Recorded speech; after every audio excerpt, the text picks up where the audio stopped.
ஏன்னா கோடி பேர் இருக்கிறாங்க, பல்லாயிரம் பேர் இருக்கலாம். ஆனால் நமசிவாயங்கிற மந்திரத்தை சொல்றதுக்கு சில பேர்னாலதான் முடியும்.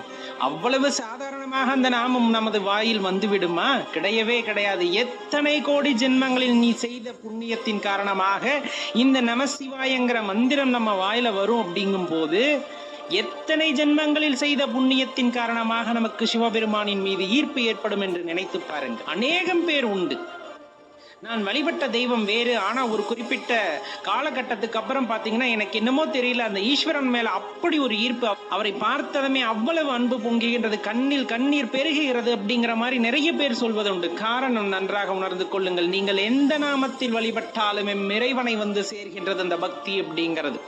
அப்ப நம்ம எந்த பேர் வேணாலும் வச்சு வழிபட்டுக்கலாம், யாரை வேணாலும் கும்பிடலாம். ஆனா இறுதியாக உங்களது உண்மையான அன்பாக இருக்கும் பொழுது அந்த உண்மையான அன்பு எங்கு வந்து சேருகிறது என்றால் அந்த இறைவனிடம் வந்து சேருகின்றது. ஒரு குறிப்பிட்ட காலத்துல உங்களோட அன்பு ரொம்ப தூய்மையா மாறுது, உண்மையானதா மாறுதுன்னா அது உண்மையான கடவுளை வந்தடைகின்றது. அப்போது அவர் மீது உங்களுக்கு ஒரு ஈர்ப்பு ஏற்படுகின்றது, அவர்தான் எல்லாம் என்ற நிலையும் வந்து விடுகிறது.